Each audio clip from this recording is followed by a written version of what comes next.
Alright, welcome back to the vlog. Here we go, this playing series that we've got going on. So I just want to talk about a few things, a few like announcements and bits and pieces. So first of all, the golf swing. So it's moving in the right direction. Like, it's changed so much even since I got back from the Gecko Tour. So the Gecko Tour for me was like this almost like a testing ground. Testing it out under pressure after not playing competitive golf for a long time. I just found out that it didn't stand up, and the things that I was doing just made it very hard to, you know, consistently produce like ball flight. And the more pressure it was under, the worse it was. So the changes that we made so far have mainly been like how my body moves into the backswing and into transition. So I used to get into a position where I kind of moved off the ball, I rotated the club face open quite a bit. From there, I had to chase back to it, and I raised the hips because of my posture address.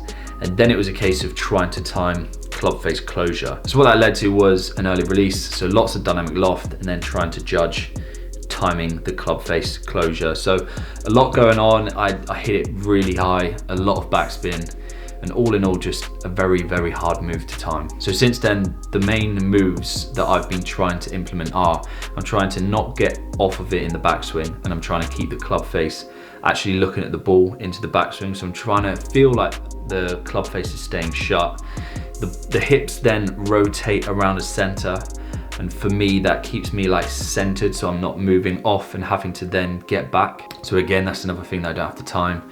And from there, the transition has been completely different. So I'm now feeling like I'm trying to like squat, knees go wide, and then rotate. So it's more of like a rotational action. And all of that has led to a completely different impact position. So finally, after years of trying to get this like shaft lean, a more powerful position, I'm doing it now without consciously trying to produce shaft lean. So I'm not actually trying to manipulate the way I present the shaft or try to de-loft the club at all. It's just happening as a byproduct of actually like moving properly. Now these changes have started to bed in quite nicely. So they're feeling pretty much natural now. I'm still drilling them out daily, but there's one thing that is still not quite where I want it to be, and that's where the club face is throughout the swing. So I'm still, and this is like such an old habit, I'm still getting the club face into a somewhat like open position as to where I want it to be. What I'm doing at the moment is finding where I want to be at impact. So boat left wrist, shaft lean, nice strong position. And from there, I'm then taking it up to the top. And if you actually do that without any manipulation or turning of the face, what you find is that you get into a position, because I want to have like a bowed left wrist and I want to see everything coming out low with less spin. You then take it to the top and rotate. Obviously you get into this position where you've got bowed left wrist at the top. So that's the position I'm still trying to find at the top. And you may say, why are you trying to do that? Why are you trying to shut the face? The reason is, just as I said, if I get it into this position at the top, right, all I have to do is squat and rotate, and I'm there. There's no club face manipulation at all. So that is less things going on. So for me, the biggest thing is been trying to make a move that is sound repeatable, where I can get into a decent impact position without having to manipulate anything.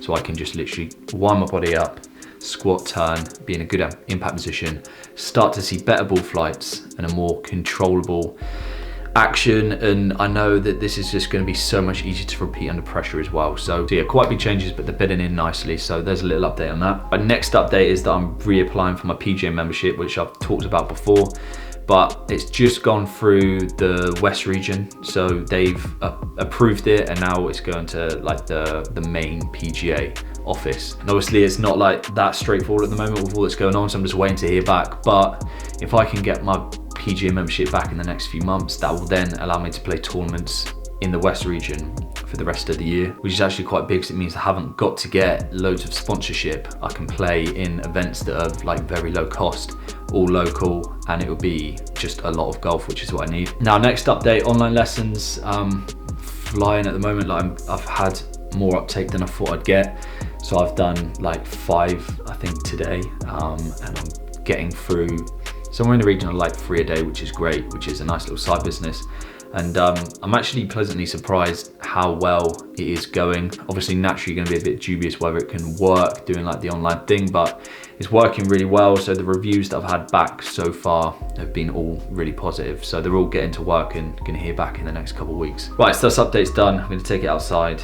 I'm going to show you a bit more like in person about exactly what positions I'm trying to get in.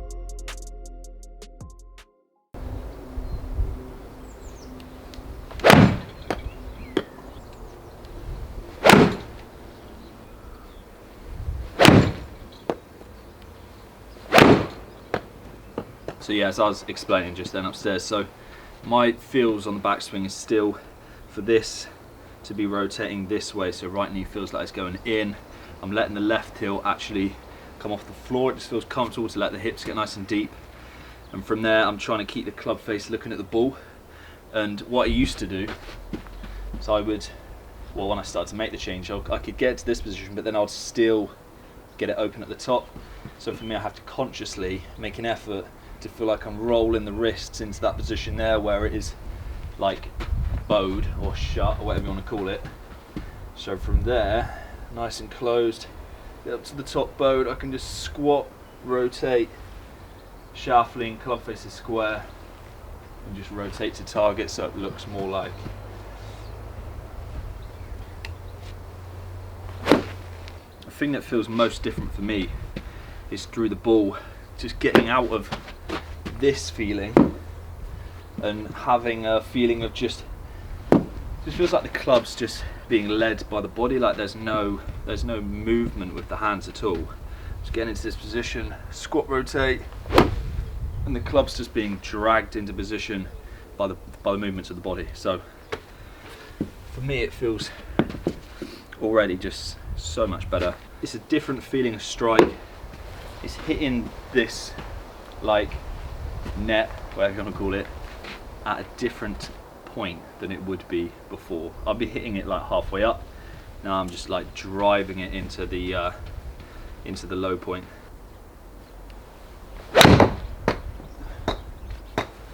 And the other thing we started to incorporate into the end of sessions is just hitting a few more wedges. So trying to pick a 48 degree or pitching wedge or something and just hitting different yardages, like a 60, 80, 100 yarder, just varying distances. But the main difference is still trying to feel the same positions, but instead of obviously getting this move going on, which is not necessary for a pitch shot, trying to minimize leg action to some degree. So just trying to feel like the chest is continuing to rotate left, almost like the right shoulder like goes right, which shallows it out nicely.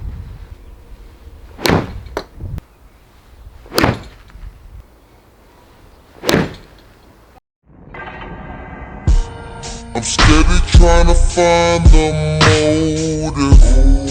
Why do what I do? Right, good morning. Pool session at the bars. Just can't come in this bit. Right, I'm just going to do 5 sets of pull-ups, 5 sets of pulls, and then some bicep variation, and then maybe something else to finish. Got locked up, won't let me down.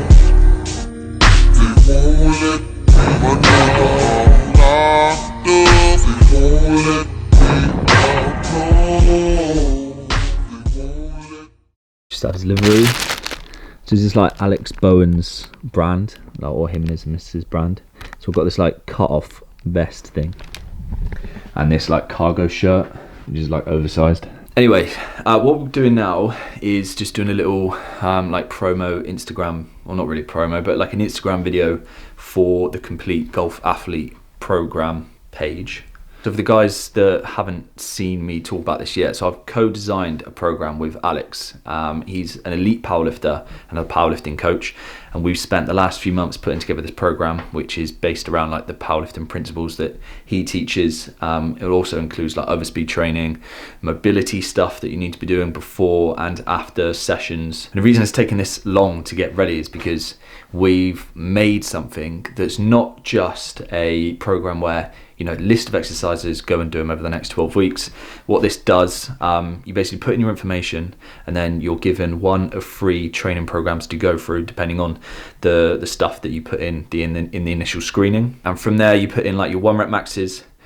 So for the powerlifting split, it calculates what you need to lift based on your 1 rep maxes, and it's also like a live calculator as well. So as you're going through the week, so you make progression over week 1 and 2, which is faster than expected, it then calculates what you've listed and then adds on a bit of weight based on that. So it's really something that I've not seen. So yeah, we're just sort of getting that ready at the moment, doing all the build up stuff. But if you want to go ahead and get signed up, go to this website. it's got a sign up page where you just literally put your email in, and then you'll be like first on the list as soon as it's ready. And yeah, you can also follow the Instagram page here as well. So if you want to do that, if you're interested in putting on some speed as soon as lockdown's done, it's going to be ready around June, and I can't wait to get on it myself, because yeah, calisthenics is gonna keep you going, keep your body moving and your muscles working, but this program's really gonna be the one that's gonna put on some serious speed. So I found something else out just now.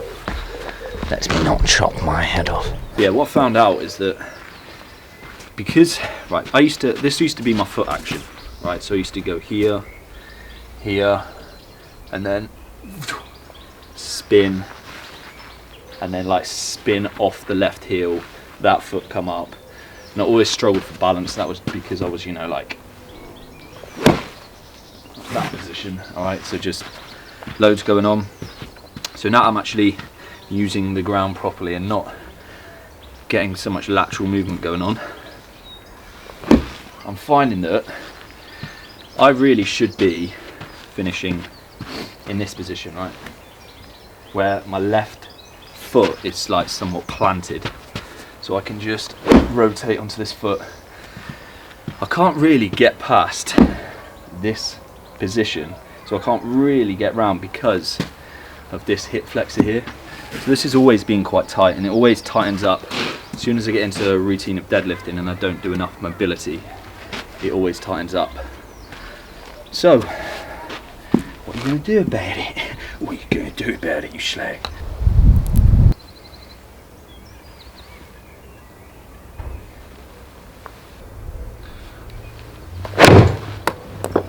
I'm done. I'm done. I'm done. I'm done.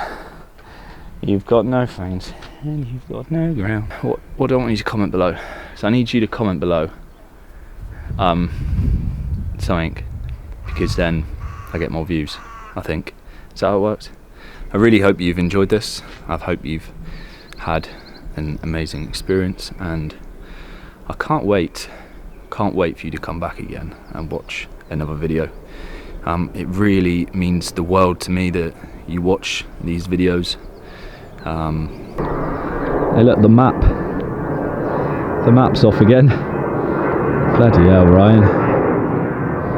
Oh, it's taking a turn back to home. He must have forgotten his care package. So from me and the map, I wish you all the best, and I will see you on the next video. Make sure that you like the video. And yeah, that's it from the map. That's it from me. See you later. In fact, actually, so every YouTuber's got like a sign out, haven't they? Like a, or like an intro. Let's get stuck in. And obviously James Robinson's, let's do it now. I may have a sign out, and I also may get complaints from Callaway for this, but I'm just gonna go for it. See you later, you slags. I also might use that as an intro. Do you think I'll get away with that? Hello, you slags. Right, I'm actually going now. Alright, see you later, you slags.